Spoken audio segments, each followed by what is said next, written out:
हो गया मैं लाइव हो गया मैं क्या मैं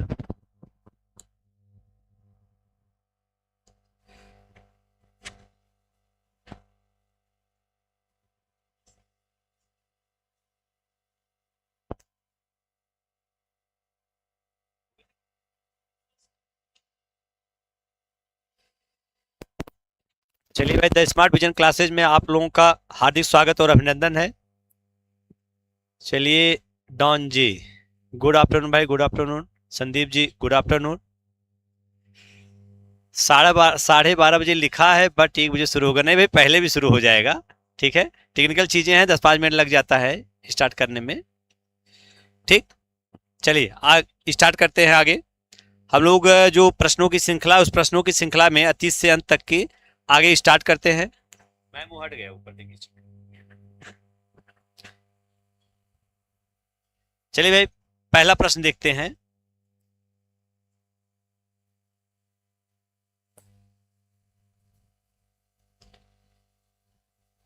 ये क्या आ रहा है सर? अच्छा, आगे पहला प्रश्न भाई। प्रश्न क्या है? आधुनिक भारत में किसने, सॉरी क्या यह चल रहा भाई?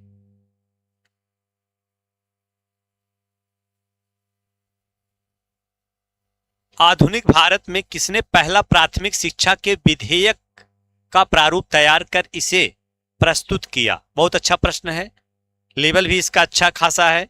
ठीक है, तो प्रश्न आपका यही है कि आधुनिक भारत में किसने पहला प्राथमिक शिक्षा, ध्यान रखना भाई, प्राथमिक शिक्षा को विधेयक का प्रारूप तैयार कर इसे प्रस्तुत किया था। भाई, भारत कौन सा प्रथम भारतीय था? यहां भारतीय की बात हो रही है, जो ऑप्शन में है सारे आपके भारतीयों की ही बात हो रही है। अब इस ऑप्शन में कौन कौन है? राजा राम मोहन राय है, ईश्वर चंद्र विद्यासागर है, या बाल गंगाधर तिलक है? कौन है भाई इसमें?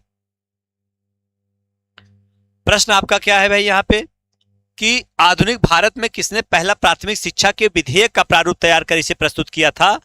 तो उसमें ऑप्शन में आपका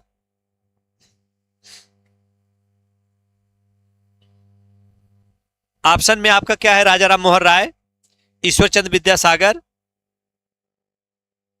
बाल गंगाधर तिलक, गोपाल कृष्ण गोखले। प्रश्न आपका यही है। तो संदीप जी पहले का डी आंसर आ रहा है। चलिए भाई, आप लोग भी और लोग भी देते रहे आंसर। अच्छा प्रश्न है, अक्सर पूछा भी जाता है इस तरह के प्रश्न, लेवल भी अच्छा है इसका। ठीक है, किसने दिया था भाई यहां पे? तो राइट आंसर आपका क्या है? गोपाल कृष्ण गोखले ही है, गोपाल कृष्ण गोखले ही है आंसर आपका। और अच्छा प्रश्न है, लेवल का प्रश्न है। इस तरह प्रश्नों को, इस तरह के प्रश्न थोड़ा कम देखने को मिलते हैं। ठीक है, कम देखने को मिलते हैं। और रही बात गोपाल कृष्ण गोखले की, अगर बात करते हैं, गोपाल कृष्ण गोखले जो है, इन्होंने भारत सेवक समाज, भारत सेवक समाज जैसी संस्था की भी स्थापना की थी। संस्था कब की थी? 1905 ईस्वी में। इसे क्या कहा जाता है? सर्वेंट इंडिया सोसाइटी, तो सर्वेंट सोसाइटी ऑफ इंडिया करके कहा जाता है इसे। 1905 ईस्वी में इसकी इन्होंने स्थापना की थी। ठीक है, इसी के साथ साथ इन्होंने ही सबसे पहले प्राथमिक शिक्षा के विधेयक के रूप में इन्होंने एक विधेयक प्रारूप तैयार किया और उसको पारित कराने में प्रयास किया। गोपाल कृष्ण गोखले के विषय में यह भी माना जाता है कि इन्होंने 1909 का, ये ब्रिटेन गए थे और 1909 ईस्वी का जो मिंटो मार्ले सुधार आया था, मिंटो मार्ले सुधार जो आया था, उसमें भी इनकी महत्वपूर्ण भूमिका के रूप में मानी जाती। भारतीयों की तरफ से इन्होंने उसमें भी क्या किया था? प्रारूप में कुछ सहयोग किया था, यह माना जाता है। ठीक है, किसने किया था? गोपाल कृष्ण गोखले ने। इनके विषय में और कहा जाता है, इन्होंने सबसे पहले 1905 में ही, 1905 में ये बनारस, कांग्रेस के बनारस अधिवेशन की अध्यक्षता किए थे। यह भी पूछा जाता है प्रश्न, बनारस अधिवेशन की अध्यक्षता किसने किया था? तो इन्होंने किया था। वेरी गुड आफ्टरनून भैया। ठीक है, तो यहां पे जो राइट आंसर आपको क्या बन के आ रहा है? गोपाल कृष्ण गोखले। प्राथमिक शिक्षा के विधेयक का प्रारूप किसने तैयार किया? प्राथमिक शिक्षा के विधेयक का प्रारूप आधुनिक भारत में किसने तैयार किया था? गोपाल कृष्ण गोखले ने। इनसे संबंधित भारत सेवक समाज की स्थापना इन्होंने की थी 1905 ईस्वी में। 1905 में ही बनारस अधिवेशन में कांग्रेस के अध्यक्ष भी रहे। दूसरी चीज, जब तक ये कांग्रेस के अध्यक्ष रहे तो जो कांग्रेस में फूट पड़ी, कांग्रेस में जो 1907 में फूट हुआ था, विभाजन हुआ था, उस विभाजन में गोपाल कृष्ण गोखले और फिरोज शाह मेहता का नरम दल के तरफ से इनका महत्वपूर्ण योगदान भी था। ठीक है, क्योंकि ये ऑलरेडी बाल गंगाधर तिलक, लाला लाजपत राय, इन सबको क्या करते थे? पसंद नहीं करते थे। नमस्ते भैया, नमस्ते। रीता देसाई जी नमस्ते। ठीक भैया, तो राइट आंसर आपका क्या है? डी। अगला प्रश्न देखते हैं। निम्नलिखित किस सूफी संत ने यौगिक क्रियाओं को अपनाया और सिद्ध कहलाए?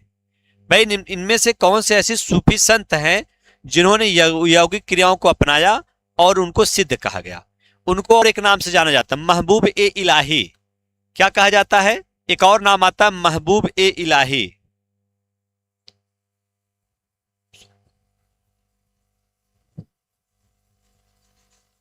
महबूब ए इलाही।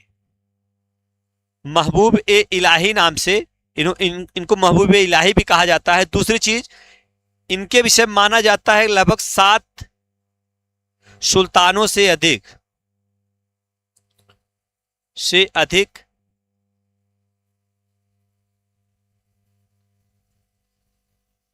का कार्यकाल देखा था।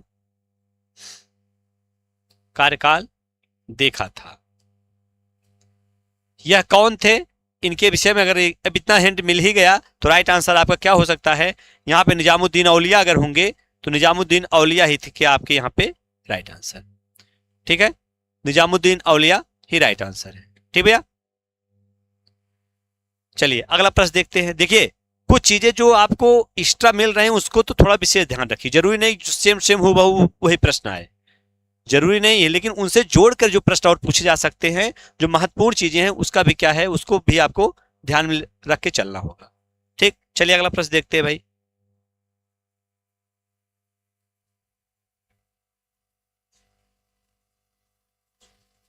किताब उल हिंद, प्रश्न यही है। किताब उल हिंद पूछा गया किस भाषा में है? भाषा पूछी गई है, किस भाषा में लिखी गई थी? किस भाषा में भाई ये? अरबी में, तुर्की में, उर्दू में, हिब्रू में। तो राइट आंसर क्या आ रहा है? सर जी नोट कर रहे हैं जो भी एक्स्ट्रा मिल। बिल्कुल भैया, बिल्कुल बिल्कुल बिल्कुल जरूरी है। और देखिए एलटी को ध्यान में रखते हुए हम लोगों का प्रयास है, जनवरी के अभी तो चलने दीजिए, ऐसे लेके चलेंगे, लेकिन जनवरी के पहले सप्ताह में, जनवरी के जो पहले सप्ताह का जो भी संडे होगा उस संडे को हमारा प्रयास, अभी हम बात कर रहे हैं, अभी टीम से बातचीत चल रही है, तो हम लोग कम से कम वहां से 200-250 से के आसपास प्रश्न लाएंगे। कोशिश यही करेंगे उसमें 1000 प्रश्न आपको क्या हो रिवीजन के रूप में रख लिए जाए। समय भी उसके बाद रहे क्योंकि 17 जनवरी की एग्जाम है, पहले सप्ताह में रहेगा, आपके पास समय भी रहेगा। हम लोग उसको कुछ उसमें हम नए प्रश्न भी हम लोग ऐड करेंगे जो लोग सेवा आयोग के पैटर्न पे रहेंगे। ठीक है, उस चीज को भी हम लोग क्या करेंगे, बाद में हम लोग आपको इसकी चर्चा करेंगे। ठीक भैया, तो बाद में हम इस पे और डिटेल करेंगे, पहले थोड़ा सा हम भी उसका प्लान बना लें। प्रश्न तैयार किया जा रहा है, प्रश्न बनाया जा रहा है, और जनवरी के पहले सप्ताह के लिए मैराथन, महामैराथन क्लास के लिए हम लोग इसको लगाएंगे। ठीक भैया, चलिए फिलहाल अभी तो आपको क्या है, जो प्रैक्टिस सेशन में है, प्रैक्टिस सेशन की तरफ आप देखते रहिए। तो यहाँ पे राइट आंसर आप सबको पता ही होगा, किस भाषा में है, अरबी भाषा में था। अगर इसके पूछे जाए लेखक की बात की जाए ये भी सबको पता होगा, लेखक कौन था, अल बरूनी था।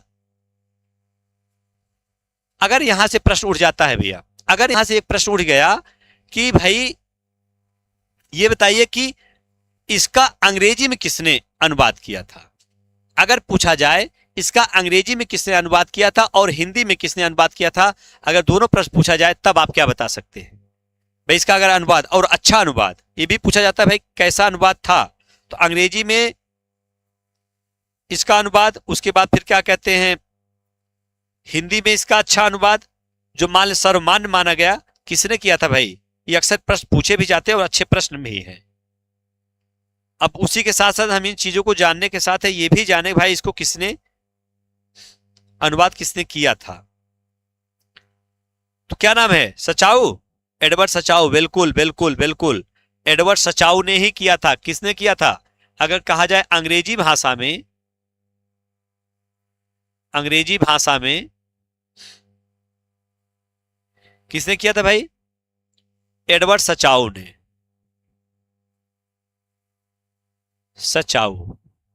और अगर हम कहें कि इसका, अगर ये कहा जाए इसका हिंदी भाषा में, अगर हिंदी भाषा की बात की जाए, भाषा में किसने किया था, अगर ये प्रश्न आपका उठ जाए तो यहां पे आप क्या बता सकते हैं?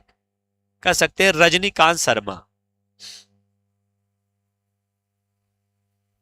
रजनीकांत शर्मा ने इसका अनुवाद किया था। ये बहुत अच्छा प्रश्न है, अक्सर पूछा जाता है भाई। तो आपका एक ये पता चला किताबुल हिंद, लेखक कौन है? अल बरूनी। एक आपका ये प्रश्न बन गया। अरबी भाषा में इन्होंने इस किताबुल हिंद की रचना की थी, भारत में रहकर की थी, भारत के विषय में यहाँ पे उल्लेख किया गया है। और उसके बाद अंग्रेजी भाषा में एडवर्ड सचाऊ ने इसका अनुवाद किया था। हिंदी में, अंग्रेजी से हिंदी में इसका अनुवाद किया था रजनीकांत शर्मा ने। ठीक भैया, क्लियर? चलिए अगला प्रश्न देखते हैं। कुछ आपको मिलाने के लिए है, कूट मिलाने के लिए है, और ये आपके विद्रोह के विषय में। कौन से विद्रोह है? कुछ जनजाति विद्रोहों की बात हुई है, और इन विद्रोहों में कब से कब तक कौन से विद्रोह था, और इस विद्रोह का नेतृत्व किसने किया था? पहला प्रश्न क्या है? रामोसी। रामोसी विद्रोह, रामोसी विद्रोह का नेतृत्व किसने किया था भाई? संथाल विद्रोह का नेतृत्व किसने किया? खासी विद्रोह का नेतृत्व किसने किया था? अहोम विद्रोह का नेतृत्व किसने किया था? तो यहां पे हम जब बात करते हैं तो पहले रामोसी विद्रोह की बात करते हैं। रामोसी विद्रोह चित्तूर सिंह, रामोसी विद्रोह किसने किया था? चित्तूर सिंह ने किया था। संथाल विद्रोह की बात करते हैं, सिद्धू और कान्हू ने किया था। सिद्धू कान्हू ने संथाल विद्रोह का नेतृत्व किया था। इसके बाद अगर हम बात करते हैं खासी विद्रोह, खासी विद्रोह का नेतृत्व किया था तीरथ सिंह ने। और अहोम विद्रोह का बात करते हैं, गोमधर कुंवर ने किया था। ठीक है, खासी विद्रोह क्या कहते हैं, गारो खासी जो जयंतिया जो पहाड़ियां हैं, मतलब पूर्वोत्तर भारत में, वहां पर हुआ था। असम में गोमधर कुंवर के द्वारा अहोम विद्रोह किया गया था। ये जनजाति नहीं थे, ये वहां के उच्च वर्ग के लोग थे। ठीक है, संथाल विद्रोह आपको पता ही है। और रामोसी आपका महाराष्ट्र में है। संथाल आपका कहां पे है? ये क्या कहते हैं, छोटा नागपुर पठार वाला एरिया, ये संथाल विद्रोह था। ठीक है, इतने विद्रोह जो थे इन क्षेत्रों पे थे। तो राइट आंसर क्या बना भाई आपका? डी। डी बन रहा, तो मिला लेते हैं डी कौन सा आंसर आ रहा भाई। ए का 3 उठा लीजिए। ए का 3 कहां पे? ए का 3 यहां पे है, यहां पे है। बी का 4 है, बी का 4 यहां पर भी, यहां पर भी है। सी का 1 यहां पे, यार मतलब इसका मतलब डी ही सही होगा। चलिए गुड। अगला प्रश्न देखते हैं। बंगाल के किस नवाब ने यूरोपियों की तुलना मधुमक्खियों से की थी? ये तो जानते ही होंगे भाई। बिल्कुल बिल्कुल भैया, सब लोग लाइव कर दीजिए, शेयर कर दीजिए। ठीक है, चलिए यहां पे ध्यान रखिएगा भाई। बंगाल के किस नवाब ने यूरोपियों की तुलना मधुमक्खियों से की थी? तो ये तो सिंपल सा प्रश्न है, सबको जानकारी होगी। अगर पूछा जाए बंगाल का पहला नवाब कौन था, किसने स्वतंत्र घोषित किया था, तो मुर्शिद कुली खान ने किया था। मुर्शिद कुली खान ने बंगाल को स्वतंत्र रूप से, मोहम्मद शाह के समय स्वतंत्र बंगाल की नींव डाली थी। ठीक भैया, इसी के बाद अगर बात करते हैं, कुछ समय के लिए एक सुजाउद्दीन बंगाल का नवाब होता, सरफराज बंगाल के नवाब होते हैं। उसके बाद जो अगला बंगाल का नवाब होता है वो कौन होता है? अलीवर्दी खां होता है। अलीवर्दी खां ने अपने पद को, मुगल बादशाह को धन देकर अपने पद को क्या बना लिया? स्थायी बना लिया था। और स्थायी बनाने के बाद यह यूरोपियों मतलब मेन रूप से, अब मेन भूमिका इसकी किससे थी? मेन भूमिका इसकी किससे थी? मेन भूमिका इससे अंग्रेजों से थी। डर हमेशा अंग्रेजों से लगता था। और सारे यूरोप, क्योंकि उस समय फ्रांसीसी भी, अंग्रेज भी, ये लोग सब यहीं पे थे और बंगाल में अपनी फैक्ट्रियों का विस्तार कर रहे थे। इसी को देखते हुए इसने अपने उत्तराधिकारियों को, अपने लोगों से कहा कि ये मधुमक्खी के छत्ते के समान है, अगर इन्हें आप सहलाएंगे तो ये शहद देंगी, लेकिन अगर इन्हें छेड़ेंगे तो काट काट के मार डालेंगी। ये जो बात कहा था, किसने कहा था? अलीवर्दी खां ने कहा था, यूरोपियों के लिए। ठीक भैया, चलिए अगला प्रश्न देखते हैं। शिवाजी की सैन्य व्यवस्था को निम्न में से उच्च पद के क्रम में व्यवस्थित कीजिए तथा नीचे दिए गए उत्तर को चुनिए। अब यहां पे आपको क्रम बताना है। निम्न पद से उच्च पद, पहले निचला सबसे नीचे कौन पद था और उसके बाद उच्च पद कौन था, यह प्रश्न आपका बनता है। बहुत अच्छा प्रश्न है, थोड़ा सा हो सकता है कुछ लोगों के लिए थोड़ा ठीक ठाक प्रश्न पड़े, दमदार प्रश्न लगे, लेकिन जो भी लगे भाई शिवाजी आपके टॉपिक में है, सिलेबस में है, तो हमको उसको क्या करना है, बनाना ही होगा। चलिए पहले कुछ चीजें मैं बता देता हूं यहां पे। शिवाजी के समय में दो प्रकार के क्या थे, दो प्रकार के सैनिक थे, जिसमें एक का नाम क्या था, मतलब एक प्रकार के सैनिक क्या थे, अश्वारोही थे, और दूसरे जो थे पदाद थे। पदाद मतलब पैदल, पदाद सैनिक थे, पैदल सैनिक थे। उसमें जब पैदल सैनिकों को देखा जाए उसमें 9 सैनिक, जब 9 सैनिक होते तो 9 सैनिक को देख, सैनिक तो जिसके अंदर 9 सैनिक हो उसको कहा गया नायक। 9 सैनिकों के टोली को के प्रमुख को नायक कहा जाता था। ठीक है, इसके बाद जहां पे 5 नायक हो, 5 नायक को क्या कहा जाता था, हवलदार कहा जाता था। 5 नायक मतलब समझ रहे हैं, 5 9 45 सैनिक, 5 गुणे 9 करेंगे 45 सैनिक। इस 45 सैनिक के साथ क्या होंगे भाई, 45 सैनिक कुल, तो उसका जो प्रमुख होगा हवलदार होगा। मतलब 5 नायकों के ऊपर एक पद होता था, हवलदार होता था, और हवलदार के ऊपर कितने हवलदार थे, कितने हवलदार के ऊपर लगभग आपका माना जाता था 3 हवलदार और कुल मिला के 135 सैनिक, मतलब 3 हवलदार,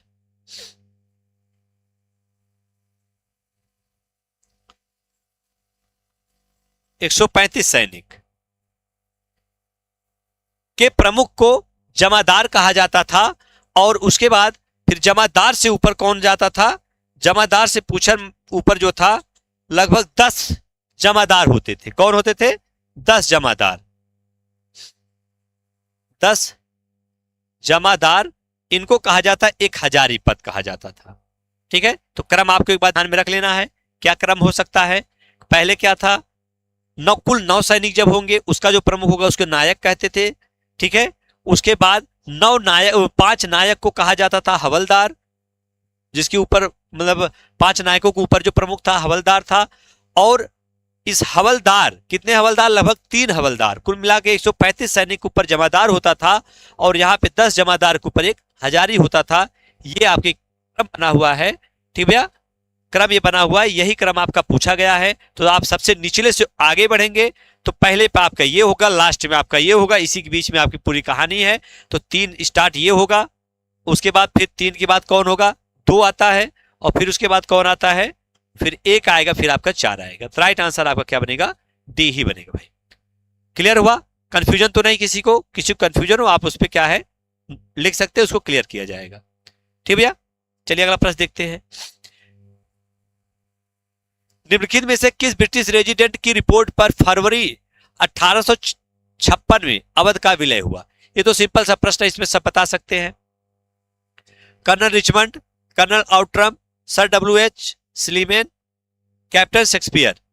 यहां पे प्रश्न कौन सा आया है, सबको पता होगा, इसमें ज्यादा समय ना लेकर क्या है, आउट्रम की रिपोर्ट पर। किसने किया था, लॉर्ड डलहौजी के कार्यकाल में,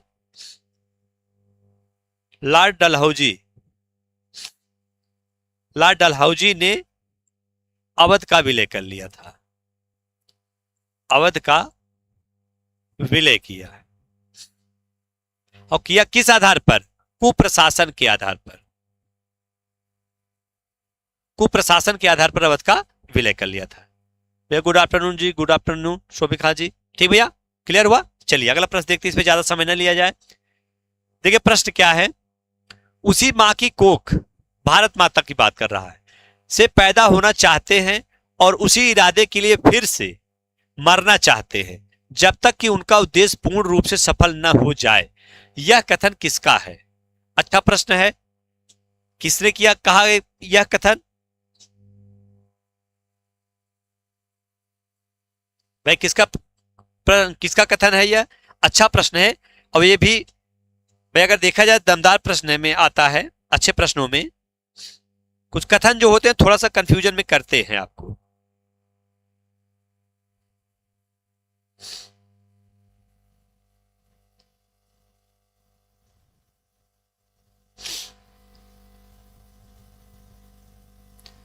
किसने कहा था भाई? मदन लाल ढींगरा। वेरी गुड, बहुत सुंदर भाई, बहुत अच्छे, good, very good answer. Madan Lal Dhingra की बात करिए, उस समय इन्होंने कहा था जिस समय इन्होंने जुलाई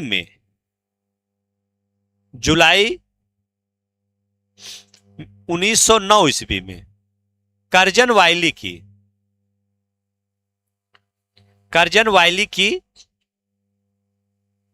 हत्या कर दी थी। करजन वाली की हत्या कर दी थी। यह माना जाता था कि ब्रिटेन में रह कर करजन वाली क्या करते थे? भारतीय छात्रों की जासूसी करते थे। ठीक है, भारतीय छात्रों की जासूसी करते थे और इसी कारण इन्होंने क्या कहा, इन्होंने उनकी जाकर ब्रिटेन में ही इनकी क्या कर दी, इनकी हत्या कर दी। और उसी समय जब इनको मृत्युदंड दिया जाने लगा, उसी समय मृत्युदंड के समय फांसी से पहले ही उनका यह वक्तव्य था कि मैं उसी माँ की कोख, मतलब भारत माँ की कोख में फिर जन्म लेना चाहता हूं और उसी इरादे के लिए फिर से मरना चाहते हैं जब तक उनका उद्देश्य पूर्ण और सफल न हो जाए। प्रणाम भैया, प्रणाम प्रणाम प्रणाम। ठीक है, क्लियर हो यहां तक? ये कहा था मदन लाल ढींगरा ने। ठीक, चलिए अगला प्रश्न है, निम्नलिखित में से किस मुगल बादशाह ने जैन संत सिद्धचंद्र को नादिर जमा की उपाधि दी? ये प्रश्न है, इसको बताइए भाई, कौन सा ऐसा मुगल बादशाह था जिसने संत सिद्धचंद्र को नादिर जमा की उपाधि दिया था? ठीक है, कौन था भाई? नमस्ते शालिनी वर्मा जी, नमस्ते। कौन था भाई? अकबर ने दिया था, जहांगीर ने दिया था, शाहजहां ने, औरंगजेब ने? किसने दिया था? Jahangir, very good. कुछ लोगों का आंसर अच्छा आ रहा है भाई, जहांगीर ने दिया था। किसने दिया था? जहांगीर ने दिया था। ठीक, जहांगीर है भाई, राइट आंसर जहांगीर है। चलिए अगला प्रश्न देखते हैं, निम्नलिखित में से कौन सी पुस्तक जियाउद्दीन बर्नी ने नहीं लिखी थी? ध्यान रखना है, नहीं और हां बड़ा कंफ्यूजन होता है। जियाउद्दीन बर्नी ने नहीं लिखी थी, वह किस पुस्तक, कौन सी पुस्तक की बात कर रहा है? तो यहां पे ध्यान रखना भाई, कौन कौन पुस्तक थी? तारीख फिरोज शाही क्या जियाउद्दीन बर्नी की? फुतुहात जहांदारी, हसरतनामा क्या जियाउद्दीन बर्नी की पुस्तक है? फुतुहात फिरोज शाही किसकी पुस्तक है ये? अगर ये प्रश्न पूछा जाए, नहीं लिखी थी पूछा है, तो पहली पुस्तक क्या भाई, राइट आंसर क्या होगा? कौन सी पुस्तक जियाउद्दीन बर्नी की नहीं है? प्रणाम भैया बैकग्रामन जी, प्रणाम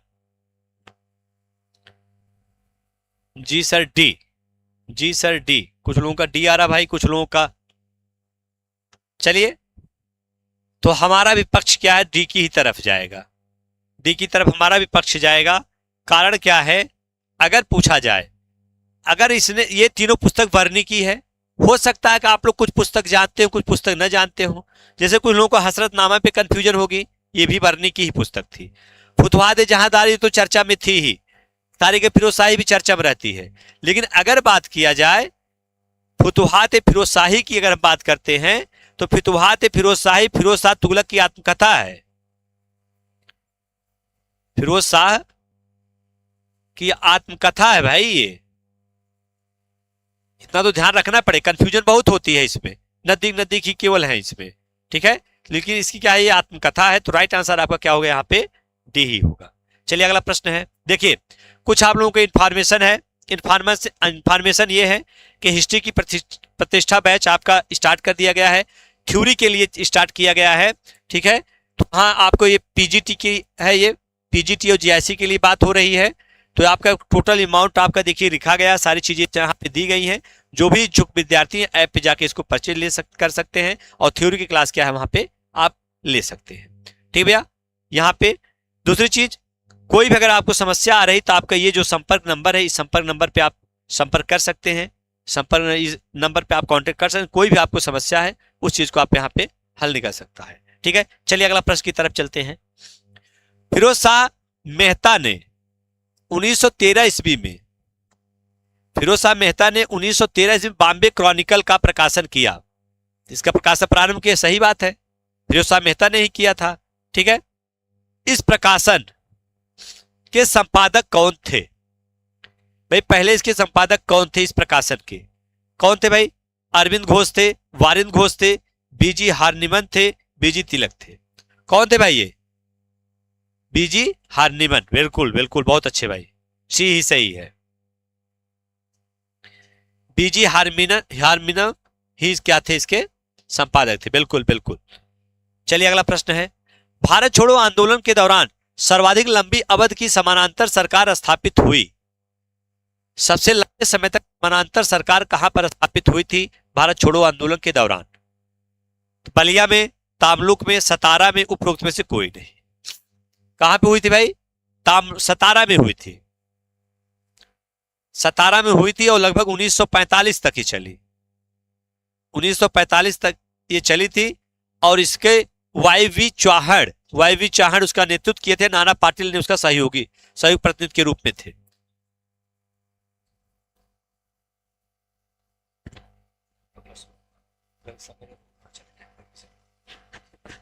ठीक भैया, तो यहां पर राइट आंसर क्या हुआ? सतारा। ठीक है, बलिया में किसने किया था? चित्तू पांडे ने किया था, चित्तू पांडे। बलिया में समानांतर सरकार की 1942 की बात हो रही, भारत छोड़ो आंदोलन के समय में। ठीक है, तो बलिया में चित्तू पांडे ने किया था। तामलुक में भी लगभग 1944 तक चली थी, मिदनापुर में, तामलुक वहां और मिदनापुर में। सतारा में क्या है, 1945 सबसे लास्ट तक ये चली गई थी समानांतर सरकार। निम्नलिखित में से किस गुरु ने लंगर की शुरुआत की थी? लंगर व्यवस्था, लंगर व्यवस्था कहने मतलब अगर आप जाते हैं सिख धर्म या सिख संप्रदाय उसमें जाते हैं आप, तो आप देखते हैं वहां पे जैसे कहते हैं भंडारा, फ्री में भोजन मिलता है। ठीक है, तो वहां पे इसका उद्देश्य क्या था? इसका उद्देश्य ये था कि भेदभाव को मिटाने के लिए किया गया था।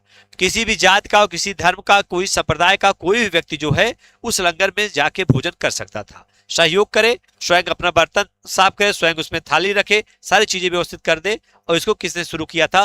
प्रारंभ की बात की गई है, तो प्रारंभ किसने किया था? गुरु नानक ने। शुरुआत किसने किया था भाई? गुरु नानक ने किया था। बाकी इसके बाद जो सबसे गुरु अंगद होते हैं उसका प्रयोग के रूप में वहीं से क्या है ये सबके उसमें ये अच्छे तरीके से चलने लगा। गुड आफ्टरनून भाई, गुड आफ्टरनून। ठीक भैया, क्लियर हुआ? चलिए अगला प्रश्न देखते हैं। निम्नलिखित शासकों के शासन काल पर विचार कीजिए और इन्हें कालक्रमानुसार व्यवस्थित कीजिए। भाई शासक हैं ये सब, देखिए ये सब लोक सेवा आयोग का एक पैटर्न ही है। लोक सेवा आयोग का एक पैटर्न रहता है इस तरह प्रश्न पूछने का। भाई ये चीज ध्यान में आपको रखना है कि कुछ शासकों को दे देगा, उस शासकों का क्रम पूछ लेगा। अब क्रम आपको बताना भाई यहाँ पे। अब अच्छा प्रश्न है, क्रम आपको बताइए इसको। बहुत ज्यादा टफ प्रश्न नहीं है ये।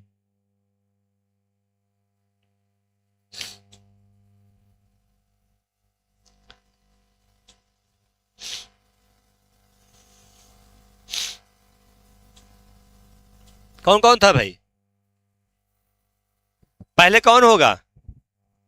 तो पहले रुकनुद्दीन फिरोज पे जाइए, रुकनुद्दीन फिरोज पे जाइए। रजिया से पहले की बात हो रही है।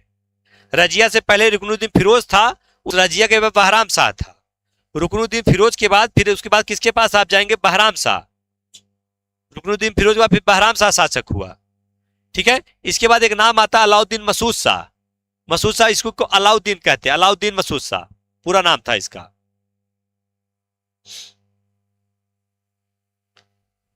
अलाउद्दीन मसूद शाह। इसे नायब ममालिकत का पद सृजित किया था। किसी क्या किया था? नायब ममालिकत का पद। ठीक है, और एक शासक बचता है नासिरुद्दीन महमूद। नासिरुद्दीन महमूद था, इसके विषय में पता, जो बलबन का क्या था? दामाद था। इसी के बाद फिर बलबन शासक होता है। इस आधार पे अब इसको मिलाइए तो पहले क्या आएगा? 3 से स्टार्ट करिए, 3 2 पे है, इस पे है, ए में भी है, बी में भी 3 है, फिर दूसरे 2 पे जाइए, फिर 2, मतलब आपका यही राइट आंसर बी ही होगा। बी आ रहा है ना क्या भाई? क्या भाई आ रहा है? बी ही ना? जी जी बिल्कुल बिल्कुल, बी ही आ रहा। चलिए अगला प्रश्न देखते हैं भाई। ओएसओ प्रकार की मुद्रा किसने चलाई? ओएसओ का जो अर्थ होता है वो अग्नि होता है, अग्नि। अग्नि, यहां बात हो रही है अग्नि की, तो ओएसओ का अर्थ जो होगा अग्नि है। इस प्रकार की मुद्रा निम्नलिखित में से सर्वप्रथम किसने चलाई थी, किसने इसका उपयोग किया था?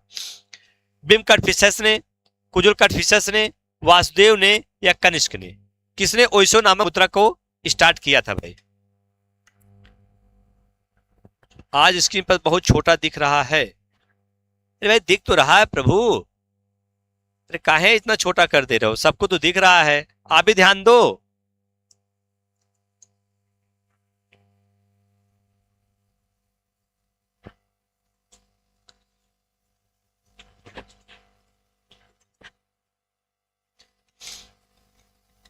पद्म मिश्रा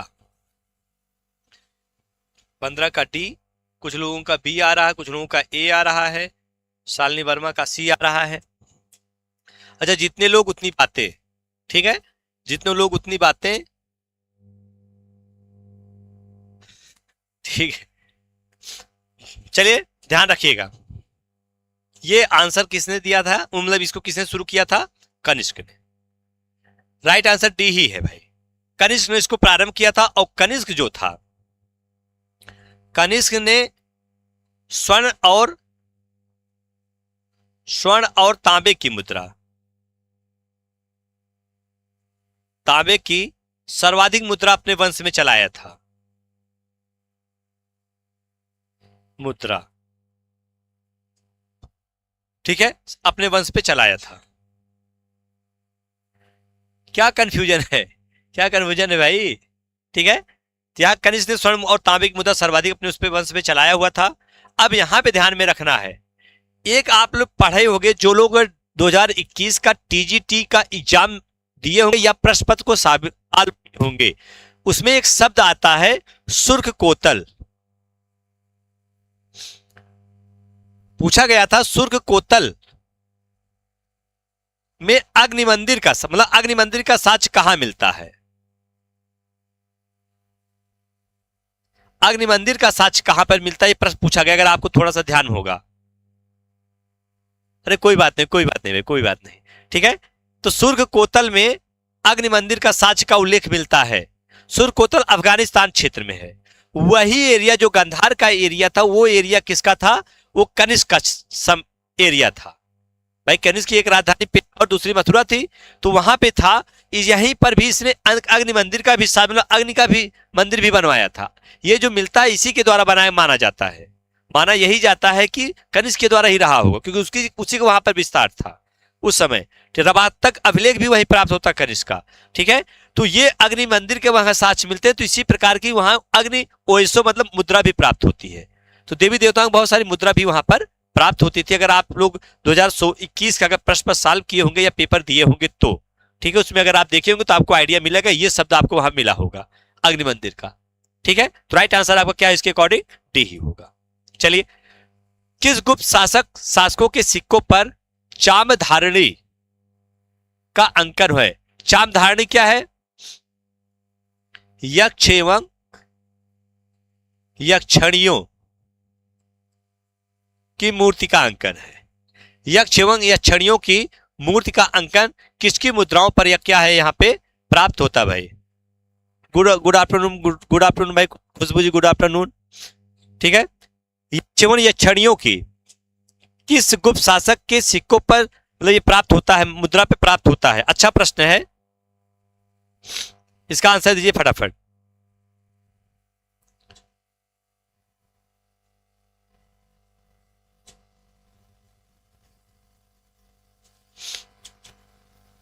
क्या किसका है भाई? सी, गुड, वेरी गुड, सी सही है। लेकिन ध्यान रखना, अगर एक शासक का उल्लेख और मिल गया यहां पर, अगर एक शासक का उल्लेख यहां पे और मिल गया तो यहां पे ये दोनों तो थे ही, इसी में अगर प्लस अगर और कर दिया रामगुप्त, रामगुप्त के मुद्रा जो तांबे की मुद्रा था उस पर भी क्या है, यह यक्षणियों की मूर्ति का उल्लेख मिलता है। इसी को कहा गया चामर धारणी, चामर धारणी, इसी का उल्लेख मिलता है, ठीक है। तो राइट आंसर, तो यहां पे तीनों शासकों का उल्लेख इससे जुड़ जाता है। सर्वाधिक मात्रा में समुद्रगुप्त रामगुप्त का मिलता है, लेकिन कुछ मात्रा में क्या है, कुमारगुप्त प्रथम के भी प्राप्त होते हैं, ठीक भैया। चलिए अगला क्या है? हर्षचरित अध्यायों में विभक्त है जिन्हें कहा जाता था। भाई हर्षचरित कितने अध्याय में विभक्त है? ये तो सिंपल सा प्रश्न है, चर्चा पता भी होगा आप लोगों का, कितने अध्याय में विभक्त था ये हर्षचरित? तो यहां पे क्या है, कुल 8 अध्याय है, 8 अध्याय। और इसी 8 अध्याय को क्या कहा गया? हर्षचरित को उच्छ्वास कहते हैं। एक शब्द आता है उच्छ्वास। दूसरी चीज, अगर पूछा जाए कल्हड़ की राज तरंगिणी, तो राज तरंगिणी की बात करते हैं। राज तरंगिणी भी 8 अध्याय में है और उसको क्या कहते हैं? तरंग शब्द कहते हैं, तरंग शब्द यूज किया जाता है उसके लिए। तो राज तरंगिणी भी 8 अध्याय में ही विभाजित है, उसको तरंग शब्द कहा जाता है। ये चीज ध्यान में रख के आपको चलना है कि तरंग कहाँ कहते हैं, उच्छ्वास किसे कहते हैं, है सब 8 मतलब अध्याय ही। ये अगर देखा जाए इसका मूल रूप अध्याय ही होता है। ठीक है, तो यहाँ पे उच्छ्वास ही राइट आंसर है। अगला है, निम्नलिखित उत्खनित स्थलों में से कहां से दक्षिण भारत और रोमन जगत के बीच व्यापारिक संबंधों के साक्ष्य मिले हैं? तो ये भी आपको पता ही होगा। क्या भाई, क्या आंसर है? अरिका अरिकामेड। क्या भाई? अरिकामेड। अरिकामेड कहां पर स्थित है? पहली चीज ये है, राइट आंसर ए, बिल्कुल बिल्कुल बिल्कुल। ध्यान रखना है, जहां पे जो पुडुचेरी का जो क्षेत्र है, पांडिचेरी का जो क्षेत्र है, उसी स्थान प्राचीन काल वहीं पे क्या था? अरिकामेड का उल्लेख मिलता है। तो जो अरिकामेड में रोमन का भारतीय से व्यापार का उल्लेख वहां पे प्राप्त होता है, और इसका उल्लेख जो मिलता है एक पेरिप्लस ऑफ द एरिथियन सी नामक पुस्तक में इस व्यापार का उल्लेख मिलता है। पेरिप्लस पुस्तक का नाम है,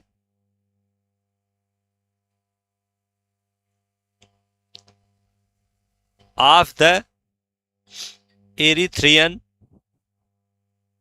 सी। यह माना जाता अज्ञात लेखक की पुस्तक है, अज्ञात लेखक। इसी पुस्तक में अरिकामेड का उल्लेख मिलता है।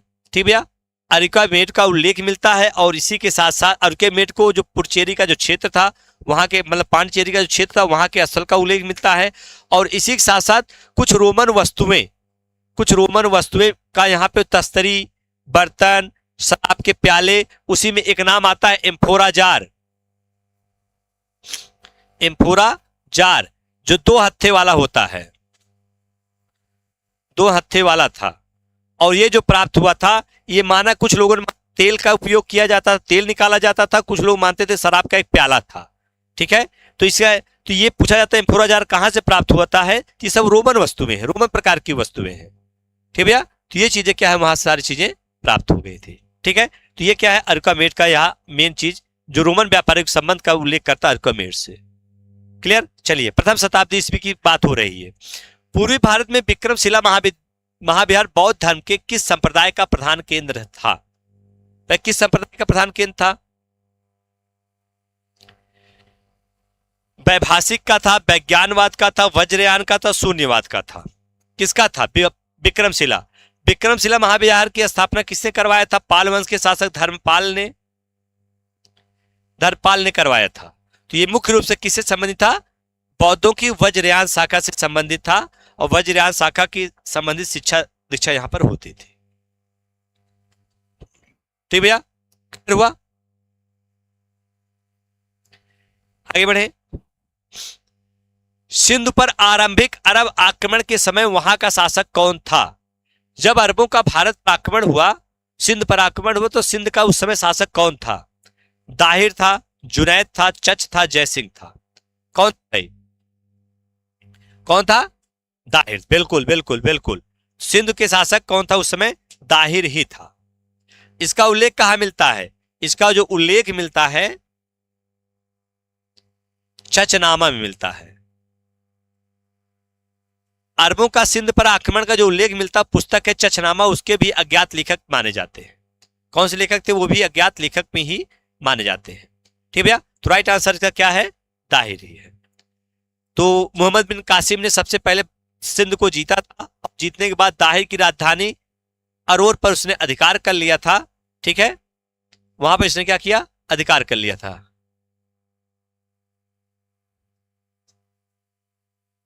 क्लियर? चलिए अगला प्रश्न है, चलिए आप लोग जो टीजीटी की बैच जो स्टार्ट हुई है ऐप पे, टीजीटी की बैच जो स्टार्ट कर दी गई है, वो बैच क्या है, प्रतिष्ठा बैच के नाम से है। आप फीस की देख ही रहे हैं। अगर आपको फीस ज्यादा लग रही है तो उसके लिए भी आपको एक कोड कूपन दिया गया है, विपिन 10 नाम से कोड कूपन है। आप इसको लगाएंगे, ऑलरेडी फीस बहुत कम हो जाएगी, ठीक है। और उसके बाद फिर अगर आप इसको कोड को परचेस कर सकते हैं, ये जो भी इच्छुक विद्यार्थी है उसको जाकर ले सकते हैं आगामी परीक्षा के लिए, ठीक भैया। चलिए अगला प्रश्न देखते हैं।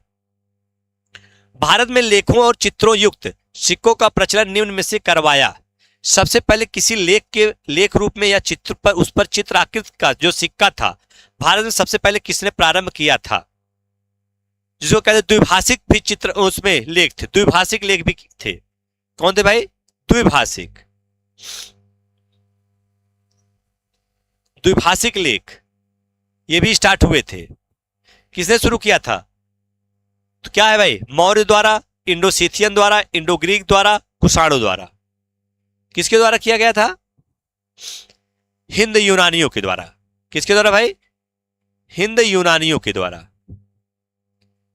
हिंद यूनानियों द्वारा भारत में लेख युक्त सिक्के प्रारंभ किए गए थे। और उनके जो लेख युक्त सिक्के थे किस प्रकार के थे? द्विभाषिक लेख थे।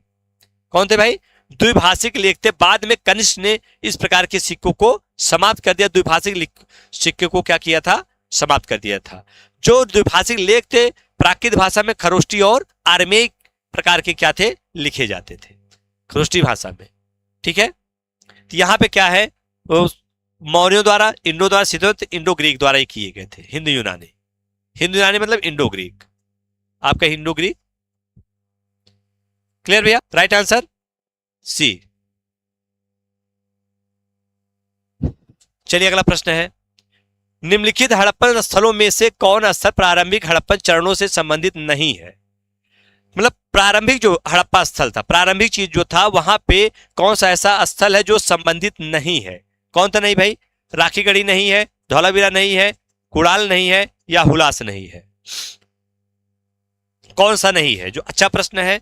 हड़प्पा स्थल की बात की जा रही है। हड़प्पा स्थल में कौन सा, जो जिस समय हड़प्पा स्थल का उदय होता है और मुख्य रूप से उसका विस्तार होता है, उसमें कौन सा स्थल शामिल नहीं है? तो कौन नहीं है? सी, राखीगढ़ी, धौलावीरा, कुड़ाल। और देखिए अगर यहां पे देखा जाए तो आपका राइट आंसर क्या होगा? हुलास ही होगा। हुलास उत्तर हड़प्पा काल का स्थल है। उत्तर हड़प्पन स्थल है। ये कहां पे स्थित भाई? यह उत्तर प्रदेश के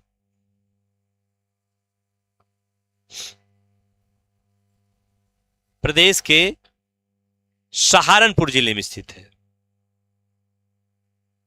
सहारनपुर जिले में स्थित है भैया, ठीक है।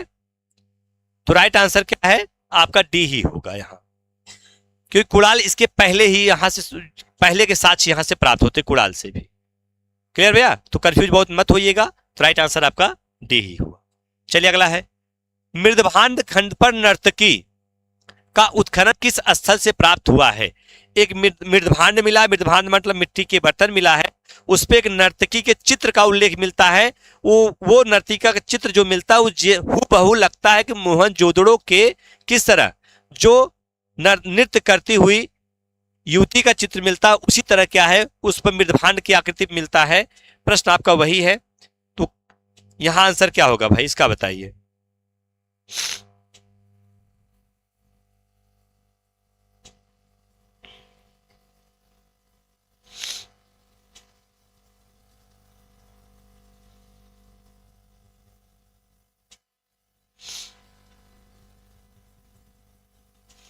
राइट आंसर क्या है? साइड नहीं होते मेरे, रॉन्ग हो जाता है भाई। साइड हो जाते हैं तो हम ही छुप जाते हैं। चलिए कोई बात नहीं, हो जा रहे हैं भाई। अब सही हो रहा है, अब तो कल लगा सकते हैं, अब दिख रहा है ना। डी, बिल्कुल बिल्कुल बिल्कुल, जितने भी लोग डी बताएं सही आंसर है। अब यहां पे हमारा एक प्रश्न है सबसे, कि भिराना कहां स्थित है? कहां स्थित है? अगर ये प्रश्न पूछा जाए भिराना कहां स्थित है, तो आपका क्या आंसर आएगा? अगर देखा जाए भिराना जो है, आप लोग आंसर बताते रहिए, भिराना जो है वो कहां से, मतलब उसमें क्या था, ये परिपक्व हड़प्पा स्थल है।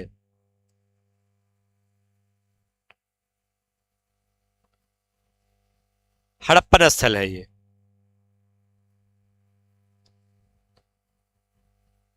परिपक्व हड़प्पन स्थल है ये। कहां पे स्थित है भाई? हरियाणा में, बिल्कुल बिल्कुल बिल्कुल। कहां पे स्थित है भाई ये? भिराना हरियाणा में। तो स्थल भी आपको ध्यान में रखना है, हरियाणा। हरियाणा में क्या है, ये स्थित है। क्लियर भैया? राजस्थान नहीं भाई, राजस्थान नहीं, भिराना जो स्थित है हरियाणा में ही स्थित है, शिवानी वर्मा जी। चलिए अगला प्रश्न देखते हैं। सोनौली की बात करें, ये कहां पे स्थित है? ये बागपत में, उत्तर प्रदेश के बागपत में स्थित। मोहनजोदड़ो आप जान ही रहे हैं, कुड़ाल जान ही रहे हैं, हरियाणा। ठीक है। वैदिक काल में भटकी हुई गायों को सकुशल घर पहुंचाने वाला देवता किसे माना जाता था? ऋग्वैदिक काल था। ऋग्वैदिक काल के अंतर्गत जो गाय भटक जाती थी और उन गायों को भटकी हुई जो गाय थी उनको घर पहुंचाते थे। मतलब आर्यों की जो गाय खो जाती थी उसको खोजने का काम कौन करता था? कौन से देवता करता था? प्रश्न आपका वही है। क्या वरुण देवता करता था, विष्णु करते थे, पूषण करते थे, या मरुत करते थे? कौन करता था भाई? ये प्रश्न आपका है। 24 का ए, कुछ लोगों का सी, कुछ लोगों का आंसर पूषण आया है। बिल्कुल बिल्कुल।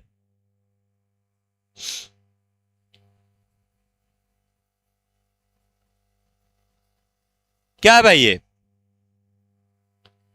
पूषण, बिल्कुल बिल्कुल। पूषण जो थे ये वैदिक कालीन देवता थे, और वैदिक काल में जो आर्यों की पशुओं के देवता ये माने जाते थे। किसके देवता माने जाते थे? पूषण। ये पशुओं के देवता थे,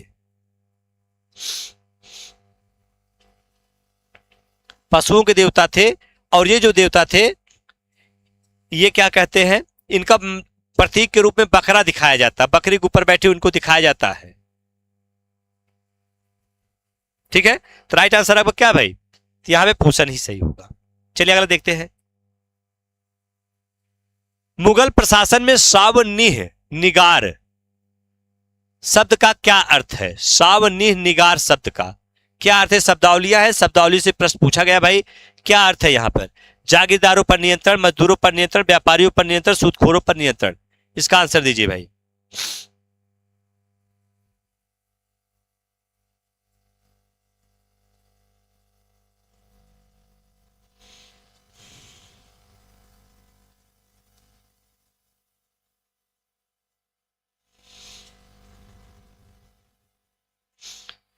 यहां पे जो होगा जागीरदारों पर नियंत्रण होगा भाई, जागीरदारों पर नियंत्रण। एक विभाग होता था इनका, एक विभाग बनाया गया जो जागीरदारों पर नियंत्रण स्थापित करेंगे। ठीक है। तो जागीरदारों पर नियंत्रण होगा भाई। ठीक भैया। चलिए अगला प्रश्न देखते हैं। सिंचाई कर लगाने वाला प्रथम सुल्तान कौन था? सिंचाई कर, अब इसको अगर आपको उसमें लगा दिया जाए तो इसको कहते हैं हार्वेस्टर कर।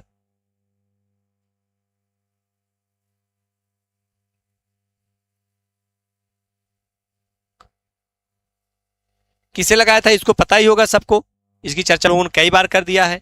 फिरोज शाह तुगलक, इसकी चर्चा हम लोगों ने कई बार कर दिया भाई। फिरोज शाह तुगलक के द्वारा सिंचाई कर लगाया गया था। इसने 24 करों को समाप्त करके उसने कुछ ही करों को क्या किया था, इस्लामिक 4 कर को अनिवार्य रूप से लागू किया था, उसमें एक कर और बढ़ा दिया था, हवे सर कर। कुतुबन ने एक रहस्यात्मक प्रेमाख्यान के काव्य पुस्तक हिंदी में लिखा और उनका नाम बताइए। कुतुबन जो थे इनकी शिक्षा दीक्षा सारी कहां पे हुई थी? सिराजे हिंद में हुई थी, जौनपुर में हुई थी। और इन्होंने क्या किया था, हिंदी में पुस्तक लिखी जो बहुत चर्चित पुस्तक है। उस पुस्तक के विषय में अक्सर पूछा जाता है प्रश्न।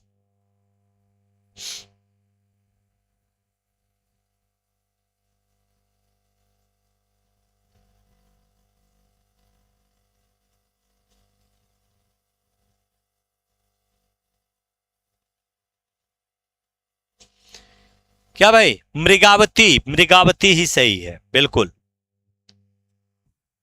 इसमें जो इन्होंने उल्लेख किया है, एक कंचनपुर के सॉरी क्या कहते हैं, चंद्रनगर के राजा थे चंद्रपुर के राजा थे उनके पुत्र पुत्र और कंचनपुर के राजा थे उनकी पुत्री मृगावती, इन दोनों के प्रेम प्रसंग का उल्लेख इस पुस्तक में किया है।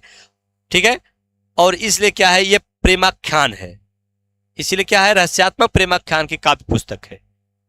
तो यहां पे प्रश्न जो बनता है आपका, तो राइट आंसर क्या है यहाँ पे, मृगावती। अक्सर प्रश्न पूछा जाता है कि मृगावती किसकी रचना है, तो बुद्धबन की रचना है। ठीक भैया, चलिए अगला प्रश्न देखते हैं। अगला प्रश्न बताइए भाई, व्यपगत का सिद्धांत, व्यपगत का सिद्धांत की बात करते हैं, वही हड़प नीति, राज्य की हड़प नीति जो थी, इस राज्य की हड़प नीति में एक प्रश्न आपका आ रहा है, क्या भाई दिख नहीं रहा है क्या?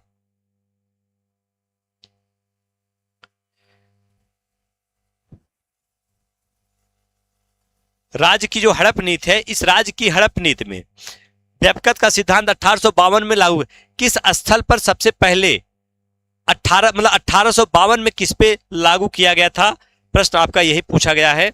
अच्छा प्रश्न है।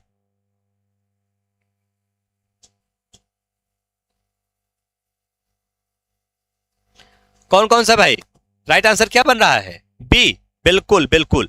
कब किया गया था बी की, अगर इसकी हम बात करते हैं तो बी, हाँ उदयपुर। कब था, 1852।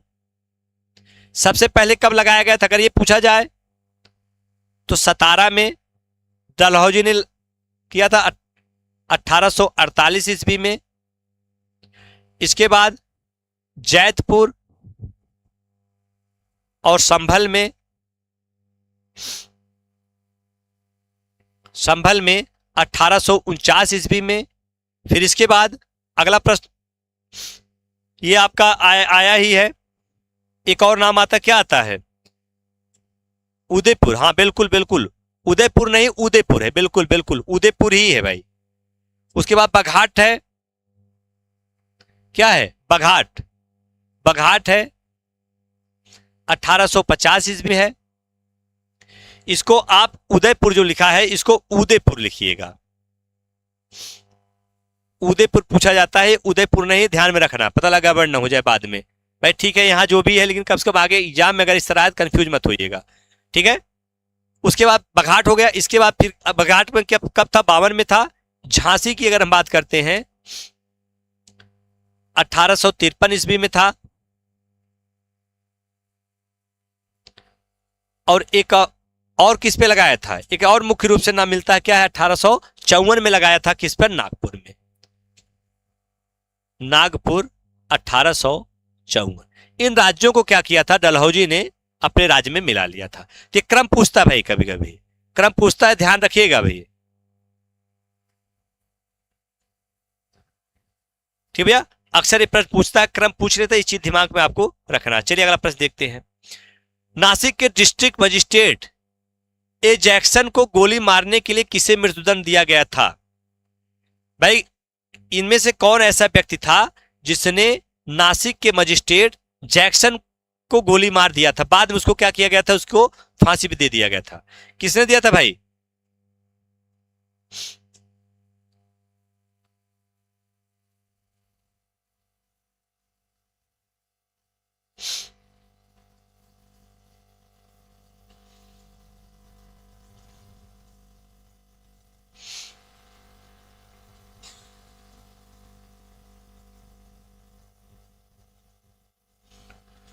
क्या आंसर है भाई?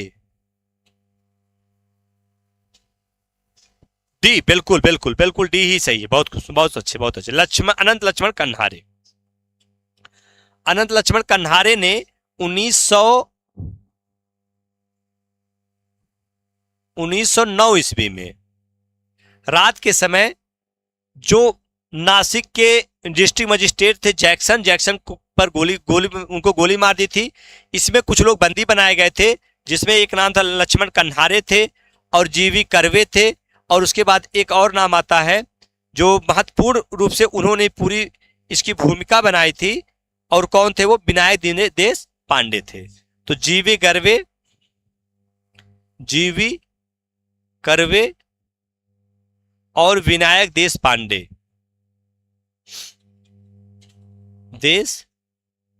पांडे और क्या है, अनंत लक्ष्मण कन्हारे, इन लोगों की भूमिका थी जिसमें क्या थे, इन तीनों को फांसी की सजा दे दी गई थी।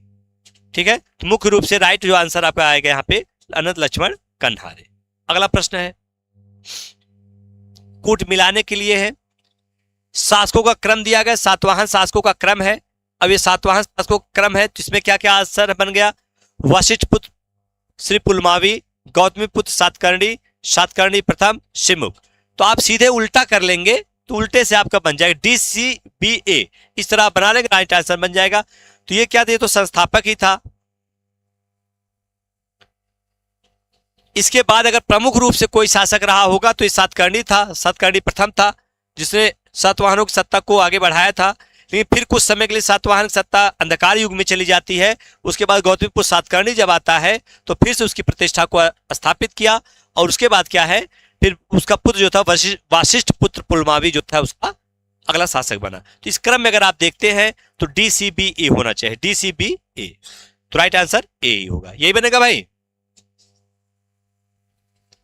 क्या भाई क्लियर है?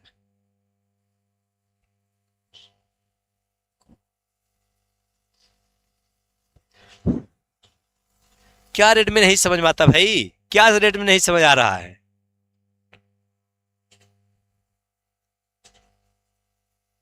ठीक है, चलिए अगला प्रश्न देखते हैं। चोल युगीन ग्राम प्रशासन के अंतर्गत एरीवारियम किससे संबंधित थी? ये तो पता ही होगा, इसको एक दो बार हम लोगों ने चर्चा किया ही है।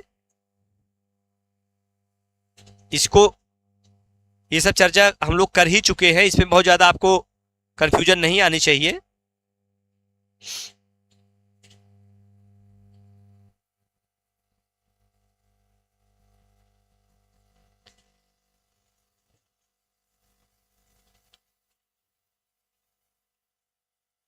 क्या है भाई, राइट आंसर क्या है?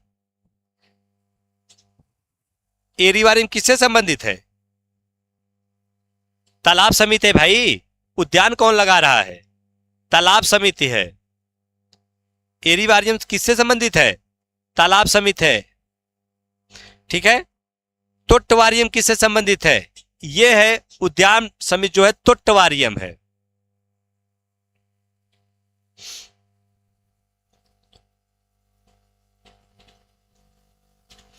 वारियम, तोट्टवारियम उद्यान समिति है। ठीक है, न्याय समिति की अगर हम बात करते हैं तो न्यायतार वारियम है। क्या भाई?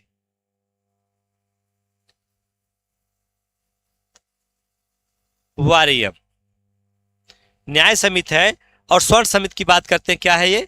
पुण्यवारियम है। क्या भाई? पुण्यवारियम। इन सबको जरूर पढ़ के जाइएगा भाई, बहुत जरूरी, बहुत इंपॉर्टेंट प्रश्न सब लगभग बनते रहते एग्जाम में। अगर आएंगे तो इसका मतलब अगर आपका गलत होगा इसका मतलब आप कई हजार लोगों से पीछे चले जाएंगे, क्योंकि ये सब सिंपल प्रश्नों में गिने जाते हैं। चोलकालीन सिंपल प्रश्नों में इन सबको अब गिना जाने लगा, क्योंकि कई बार आ चुके हैं। ये चीज ध्यान में रख के जाइएगा, इन सब में गलती ना हो। निम्नलिखित में से कौन सी सुमेलित नहीं है? नहीं, ये पूछा भाई। पुस्तक की बात है, विल्हड़, विल्हड़ है। विल्हड़ क्या पुस्तक इनकी? विक्रमादित्य चरितम है, चरितम है भैया।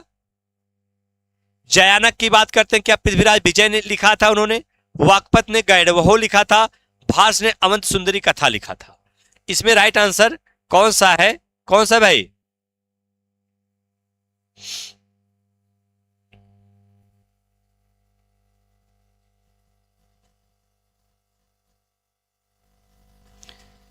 डी, बिल्कुल बिल्कुल डी ही है। डी आपके यहां पे सुमेलित नहीं है, ध्यान रखना। ये माना जाता है कि अमन सुंदरी कथा जो थी ये दंडी की पुस्तक है, दंडी की पुस्तक है। भास की पुस्तकों में कई पुस्तकें, उसमें सबसे महत्वपूर्ण स्वप्नवासो दत्ता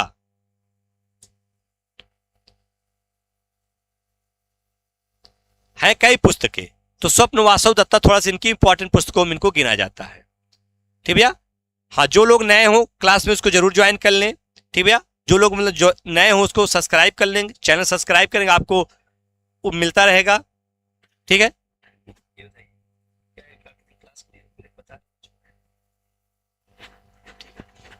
ठीक। चलिए अगला प्रश्न देखते हैं।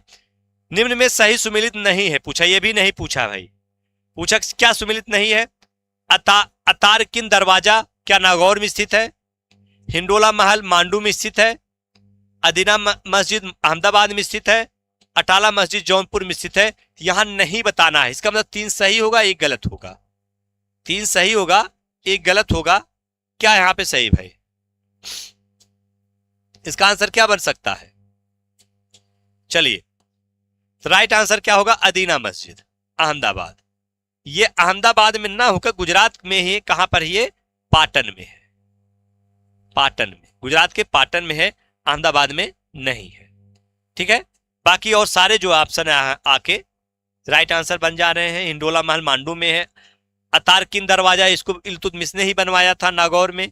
ठीक है, अटाला मस्जिद आपको कहां पर है? जौनपुर में है। क्लियर भैया? चलिए अगला प्रश्न है, मुगल काल में दीवाने बयूतात का कार्य क्या था? देखिए, अब एक शब्द आता है अक्सर, दीवाने बयूतात। बयूतात क्या है? क्या दान वितरण है, कारखानों की देखरेख वाला, हरम की देखभाल करने वाला, शाही महल की सुरक्षा? तो मुगल काल में कारखानों की देखभाल करने के लिए एक नया पद बनाया गया था जिसे दीवाने बयूतात कहते हैं, कारखाना अध्यक्ष। कारखाना अध्यक्ष होता था दीवाने बयूतात। ठीक है, तो राइट आंसर क्या हुआ? राइट आंसर यहां पे क्या बन रहा है? बी ही बन रहा है, कारखानों की देखरेख के लिए कारखाना अध्यक्ष जो नियुक्त होता था, यही। क्लियर भैया? चलिए अगला प्रश्न देखते हैं, महाराष्ट्र के ऐसे संत जिन्हें भारत का पहला दलित कवि माना जाता है, के रूप में जाना जाता है, वे हैं भाई कौन से ऐसे संत थे जिन्हें भारत का पहला दलित कवि के रूप में माना जाता है? कौन है, फटाफट इसका बताइए आंसर।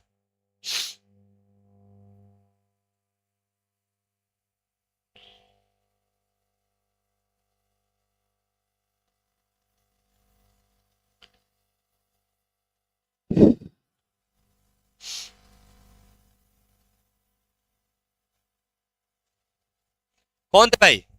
चोखा मेला, बिल्कुल बिल्कुल, चोखा मेला थे, इनका नाम था। और इन्होंने, ये किसके संत थे? संत ज्ञानेश्वर के शिष्य थे। संत ज्ञानेश्वर के शिष्य थे, शिष्यों में प्रमुख थे। इन्होंने जाति पात पर भी इन्होंने क्या किया था? विरोध व्यक्त किया था। ठीक भैया, जाति पात पर भी इन्होंने विरोध कर दिया था। तो राइट आंसर आपको क्या हुआ यहाँ पे? जो संत, अब इनको माना जाता है भारत में दलित कवि के रूप में, प्रथम दलित कवि के रूप में इनको माना जाता है। महार जात के थे ये, और महार जात को अस्पृश्य जात के रूप में महाराष्ट्र में माना जाता था। महार जात के भीमराव अम्बेडकर थे, इसीलिए क्या है, उनके ऊपर भी छुआछूत भेदभाव उनके साथ बहुत हुआ था। ठीक है, वो अस्पृश्य जात के रूप में वो लोग माने जाते थे। निम्नलिखित घटनाओं को कालक्रमानुसार व्यवस्थित कीजिए तथा नीचे दिए गए कूट का प्रयोग कर सही उत्तर का चयन कीजिए। भाई इनको करना है, ये तो आप लोगों को पता भी होगा, ज्यादा से ज्यादा लोग इसको कर ही देंगे। सिंपल सा प्रश्न है, बहुत टफ प्रश्न नहीं है। ठीक है, क्या है भाई यहाँ पे? लखनऊ समझौता की बात करते हैं, 1916 है। जलियांवाला बाग हत्याकांड 1919 की बात हो रही है। रॉलेट एक्ट की बात कर रहे हैं, 1917 में हुआ था, बाद 1919 में लागू हुआ था, 1919 में लागू हुआ था। ठीक है, गदर पार्टी की स्थापना की बात करते हैं, ये नवंबर 1913 ईस्वी इसकी स्थापना हुई थी। क्लियर भैया? क्लियर? अब यहां पे आंसर बना लीजिए आप फटाफट। सबसे पहले आप 4 से स्टार्ट करिए, 4 से स्टार्ट करेंगे, आपका 2 ऑप्शन मिल रहा है, 4 है, उसके बाद क्या है, 1 होगा, फिर उसके बाद क्या होगा, फिर रॉलेट एक्ट 3 होगा, 4 1 3 2, तो आपका सी आंसर आपका राइट आंसर सी है भाई। क्लियर? चलिए अगला प्रश्न देखते हैं, दक्कन सभा का संस्थापक कौन था? दक्कन सभा, देखिए दक्कन सभा की अगर हम बात करते हैं तो दक्कन सभा के संस्थापक के रूप में किसे माना जाता है?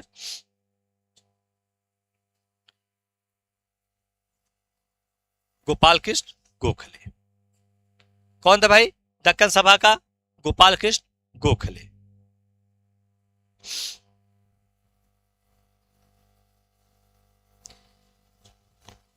ठीक है, गोपाल कृष्ण गोखले थे। चलिए अगला प्रश्न देखते हैं, निम्नलिखित घटनाओं को कालक्रमानुसार व्यवस्थित कीजिए तथा नीचे दिए गए कूट का प्रयोग सही उत्तर का चयन कीजिए।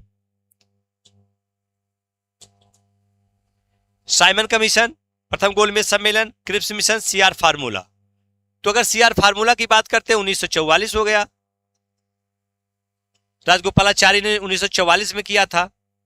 ठीक है, कुछ ज्यादा छोटा नहीं हो गया। ठीक है, क्रिप्स मिशन की बात करते हैं 1942 ईस्वी में। प्रथम गोलमेज सम्मेलन की बात करते कब स्टार्ट हुआ था? 1930 ईस्वी में। और साइमन कमीशन कब भारत में आया था? तो 1928 ईस्वी। अगर गठन की बात की जाए, गठन की अगर बात की जाए तो गठन क्या था? साइमन कमीशन का गठन कब हुआ था भाई?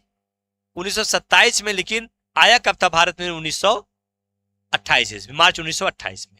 अब इसके अकॉर्डिंग आप यहां पे सेट कर लीजिए। तो स्टार्ट क्या हो रहा है भाई? 1 2 3 4 तो नहीं हो रहा है, बिल्कुल बिल्कुल 1 2 3 4 ही बन रहा है, 1 2 3 4 ही बन रहा है। क्लियर भैया? चलिए अगला प्रश्न देखते हैं। अखिल भारतीय मुस्लिम लीग ने अपने किस अधिवेशन में नागरिक अवज्ञा आंदोलन का खुलकर विरोध किया? भाई मुस्लिम लीग ने अपने किस अधिवेशन में नागरिक अवज्ञा आंदोलन का खुलकर विरोध किया था? कौन सा था? यहां पे ध्यान देखते हैं। लाहौर अधिवेशन में किया था, अमृतसर अधिवेशन में, इलाहाबाद अधिवेशन में, लखनऊ अधिवेशन में। तो नागरिक अवज्ञा आंदोलन शुरुआत कब हुआ था यही जान लीजिए पहले। तो शुरुआत 1930 में। नागरिक अवज्ञा आंदोलन मतलब किसकी बात हो रही है? सविनय अवज्ञा आंदोलन की बात हो रही है। तो 1930 में हुआ था, तो इसका मतलब 1930 में ही के आसपास का जो घटना होगी वही हुआ होगा। तो 1930 ईस्वी मुस्लिम लीग का क्या था? इलाहाबाद में अधिवेशन हुआ था। और इसी अधिवेशन के अंतर्गत हट गया क्या? इसी अधिवेशन के अंतर्गत क्या किया गया था भाई? इसी अधिवेशन में मुस्लिम क्या कहते हैं, सविनय अवज्ञा आंदोलन का विरोध भी किया गया था। और इसी अधिवेशन में ये अध्यक्ष कौन थे? मोहम्मद इकबाल इसके अध्यक्ष थे। और मोहम्मद इकबाल ने ही इसी अधिवेशन में पाकिस्तान एक अलग मुसलमानों के लिए राज्य की बात की थी, एक अलग राष्ट्र की बात मुसलमानों के लिए इसी अधिवेशन में उन्होंने किया था। ठीक है, जहां से पाकिस्तान शब्द वही के बाद धीरे धीरे मुस्लिम लीग ने पाकिस्तान के निर्माण से नीचे समझौता नहीं किया। शुरुआत मानी जाती है, पहला जो संकेत जाता है वो यहीं से स्टार्ट होता है। क्लियर भैया? यहां तक किसी कोई डाउट? चलिए अगला प्रश्न आगे देखते हैं। चलिए आज की यही हम लोग की क्लास यहीं तक थी। ठीक है, आपको हमने बताया हमारी प्रतिष्ठा बैच हम लोग स्टार्ट कर दिए हैं। डेमो क्लास आपका कुल टोटल 10 डेमो क्लास आपको दी जाएगी, आप ऐप पे उसको देख सकते हैं। ठीक भैया? दूसरी चीज, जो इच्छुक विद्यार्थी है बैच को आप परचेज कर सकते हैं। इसी के साथ साथ क्या है, ये हमारा टेलीग्राम चैनल है। जो भी इच्छुक विद्यार्थी जो इस पे क्या आप टेलीग्राम पे जुड़िए, सारे आपको क्या है पीडीएफ सारी क्लासेस वहां पे धीरे धीरे आपको क्या है उपलब्ध मिल जाएगी भैया। ठीक है, जो लोग नए हैं चैनल को जरूर सब्सक्राइब करें, ऐप को जरूर डाउनलोड करें, बहुत सारी इन्फॉर्मेशन आपको मिलती रहेंगी। सामान्य अध्ययन की आपको जैसी प्रवक्ता के रूप में सामान्य अध्ययन फ्री बैच आपको आपके चैनल से मिल रही है। आपके ये आपका चैनल है, हमारा आप नहीं, आपका सबका चैनल है। ठीक है, तो उसके सारी चीजें मिल ही रही हैं। कुछ बैचेज दी गई सीटेट की, सीटेट देखिए उसमें पूरा आपका फीस भी बहुत न्यूनतम है। जो भी इच्छुक विद्यार्थी सीटेट से जुड़े हैं वो इसमें क्लास ले सकते हैं, जुड़ सकते हैं।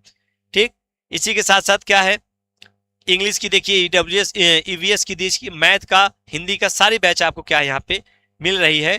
प्रतिष्ठा बैच की जो हमारे यहाँ टीजीटी संबंधित सारी चीजें हैं भैया, इसमें क्या है इकोनॉमिक्स बैच भी स्टार्ट हो चुकी है। फीस मात्र 1400 है। अगर आपको कोड कूपन मिलेगा, कोड कूपन लगाएंगे और भी कम हो जाएगा।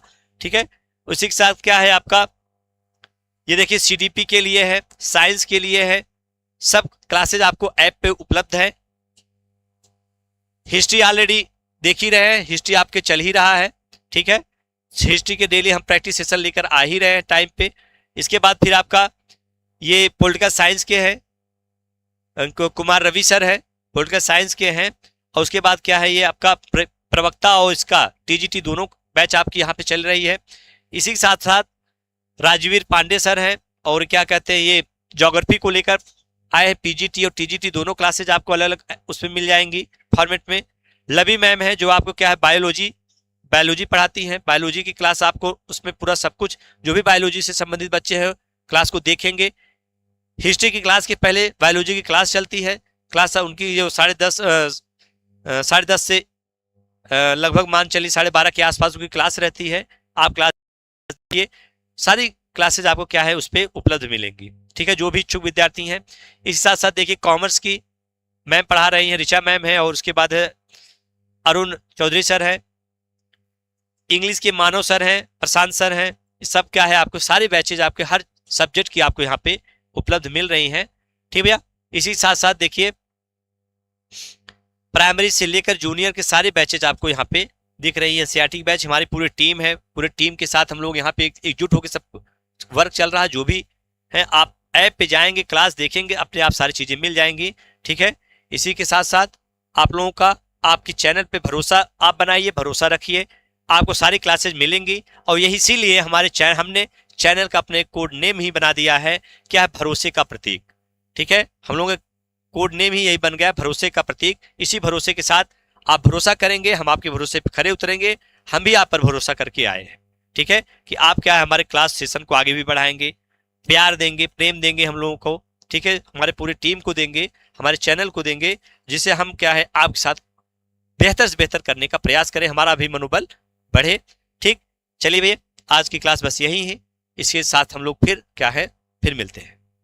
ठीक भैया, आप लोगों को बहुत बहुत धन्यवाद।